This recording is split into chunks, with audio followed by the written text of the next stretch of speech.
Hello বন্ধুরা, সবাইকে আমার এই নতুন ভিডিওতে স্বাগতম। আশা করি মনোযোগ সহকারে ভিডিওটা সম্পূর্ণ দেখবেন। আমি আজ আপনাদেরকে এই যে লটকন বানানোটা সেলাই করে দেখাবো। কিভাবে আপনি এই লটকনটা বানাবেন আমি আজ আপনাদেরকে সম্পূর্ণ দেখিয়ে দেব।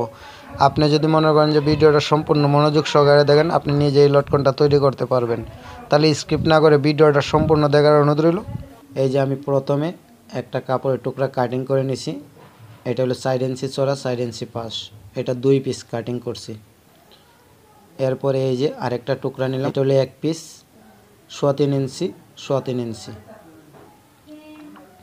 এরপরে এই যে আরেকটা টুকরা নিয়ে নিলাম, এটা হলো 2.5 ইঞ্চি, দুই দিক দিয়ে 2.5 ইঞ্চি। এই যে 2.5 ইঞ্চি। আপনি এইভাবে 4টা টুকরা কাটিং করে নেবেন। এই যে আমি এই টুকরাটাকে নিলাম, এটাকে কোনাকুনি ভাঁজ করে নিলাম এইভাবে।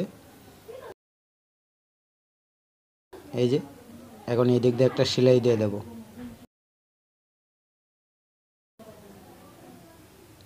এই যে এইভাবে সেলাইটা দিয়ে দেব। এখন এই যে এই টুকরাটাকেও আমি এইভাবে সেলাই দিয়ে দেব। একই সিস্টেমে আমি 3টা টুকরাকে এইভাবে সেলাই দিয়ে দেব। এই যে আমি 3টা টুকরাকে সেলাই দিয়ে দিলাম। এই যে আমি সুতাটা কাটিং করে নিলাম। প্রথমে বড়টা রাখবো, এরপরে মিডিয়ামটা মধ্যে রাখবো, এরপর ছোটোটা উপরে রাখবো। রাইকে এইভাবে 3টাকে এক জায়গায় রাইকে একটা সেলাই দিয়ে দেব। এই যে আমি সেলাই দিয়ে দিলাম। আর এই যে আরেকটা বড় টুকরা আছে, এই বড় টুকরাটাকে আমি নিলাম। মেডেল থেকে 2 সুতা পরিমাণ এই ভিতরের সাইড দিয়ে আমি একটা মার্জিন করে নেব। এই দিক দিয়ে সেলাইটা যাবে। আর মেডেল যে আছে, এই মেডেলে 3টা কলকা যে এক জায়গায় করছি, ওই 3টা মেডেলে থাকবে। আর সেলাইটা 2 সুতা পরিমাণ এদিক দিয়ে যাবে। প্রথমে আমি জয়েন্ট করে নেব এইভাবে। এই যে এইভাবে আমি জয়েন্ট করে নিয়ে নিলাম।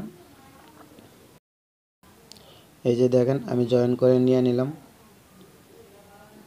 এখন এই পাশ দিয়ে বাড়তি কিছু কাপড় আছে, আমি এই কাপড়টাকে কাটিং করে নিয়ে নেব এইভাবে।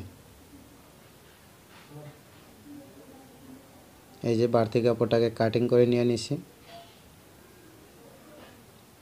এরপরে এটা ভিতরের দিক রাইখা, কলকাগুলো ভিতরের দিক রাইখা বাইরের সাইড দিয়ে 1-2 সুতা দূরে দিই আমি একটা সেলাই দিয়ে দেব। এই যে আমি সেলাইটা দিয়ে দিলাম। এই যে দেখেন আমি এটাকে বাউ করে নিলাম এইভাবে। এই পাশ দিয়ে লবের সেলাই দেব। সেলাইটা 2 পার্টে যেতে পড়ে। এখন আমি 3 পাশ ঘুরাইয়া সেলাই দিয়ে দেব, যাতে এই কাপড়টা না লড়ে। এই যে আমি 3 পাশ দিয়ে সেলাই দিয়ে দিলাম, কাটিং করে নিলাম সমান করে। আর এই যে একটা ফিতা নিলাম, ফিতাটাকে এই কোণার মধ্যে রাইখা এই পাশ দিয়ে আমি সেলাই করে নেব এইভাবে। এই যে এই পাশ দিয়ে আমি একটা সেলাই দিয়ে দিলাম। এখন এটাকে আমি ডবল সেলাই দেব। এই যে কাপড়টা আছে, এটা কোণাটা ভাঙিয়া আমি একটা সেলাই দিয়ে দেব এইভাবে। এই যে আমি সেলাইটা দিয়ে দিলাম। এই যে আমি কাটিং করে নিলাম। এখন এই লটকনটাকে বাউ করে নেব এইভাবে। লটকনটাকে আমি এইভাবে বাউ করে নিলাম।